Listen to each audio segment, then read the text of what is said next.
So today we're going to be replacing the in-tank fuel pump on my E28, but this process should work for all E30s and E28 models. Last week I replaced the secondary inline fuel pump and filter that was causing a no-start situation on the car with great success. The car drove great after that for about a week, but now I'm starting to get some symptoms that the in-tank fuel pump is also starting to give out. Before we dive in, I might as well show you some of the symptoms and how to identify if your fuel pump is starting to reach the end of its life.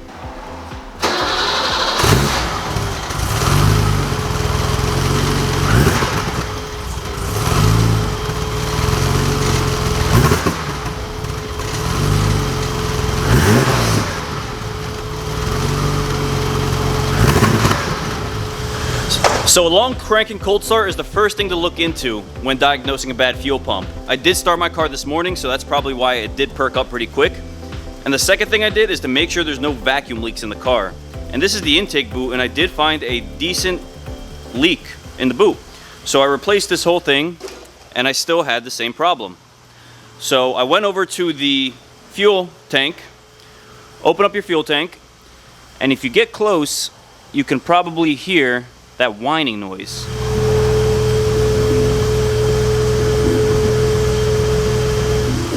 I feel like I've never heard that sound before, so it's a good chance that's the in-tank fuel pump that's starting to grind up and giving me some issues.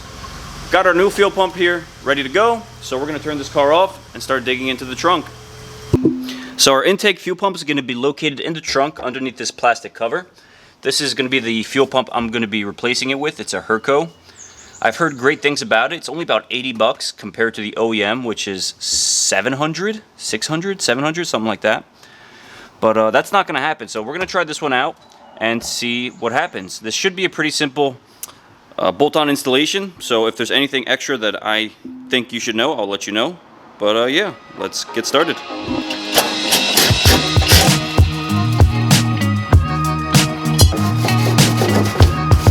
The only thing we're doing is removing 4 10mm nuts off the inner tube before pulling off 6 10mm bolts off the pump itself, and after that we can disconnect the 2 fuel lines and pull everything out.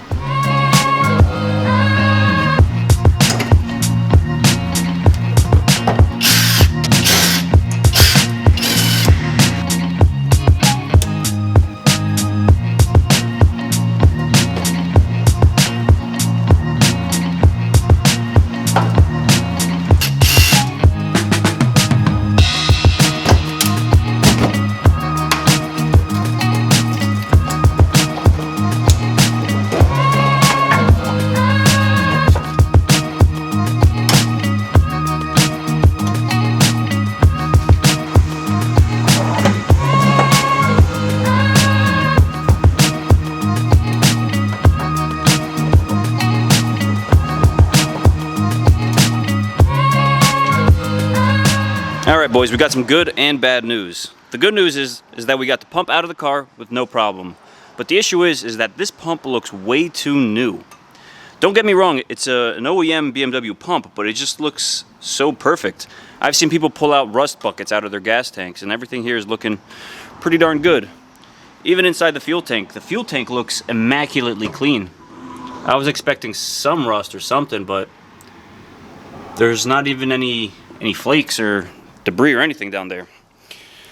So what I'm going to do now is I'm going to pull out the new fuel pump and install it. Everything was actually pretty straightforward. The only thing that you have to worry about is the orientation, but the orientation should be something like that. So yeah, we're going to throw in the new pump and hopefully this thing starts up.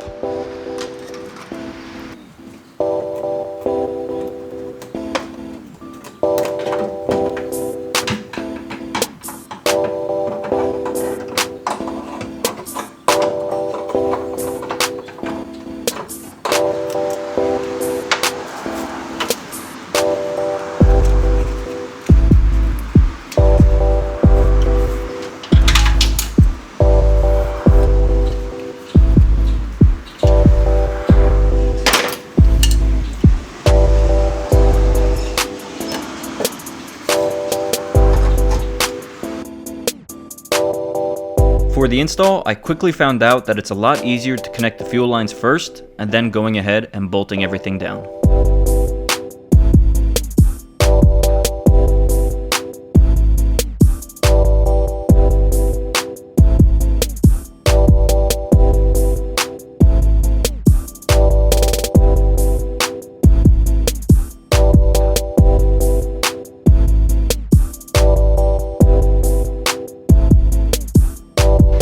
And just like that, we got the fuel pump in the car and ready to go.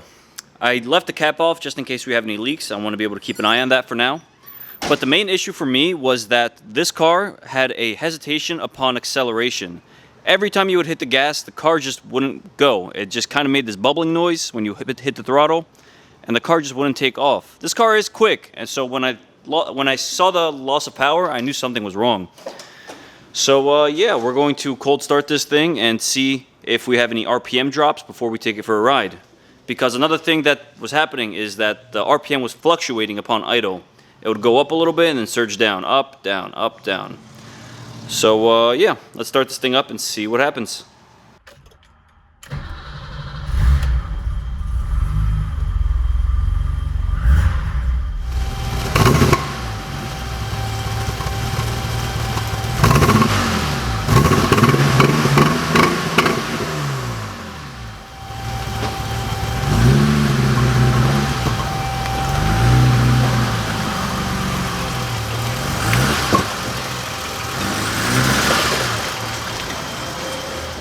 So we're a minute into the test drive, and I can already tell you is that my problem is not fixed. I can tell you that we installed the pump correctly, the pump's working, but for me, my hesitation issue, if I just gun it, driving with my knees right now, but you see that? You hear that? The car is just not taking off. Ah, the car's not taking off, man. What a shame. This is probably going to have something to do with my ICV, my airflow meter, something like that. But yeah, it's not working for me here. We'll start at a dead stop once again. I could have sworn it was going to be the fuel, but I guess not.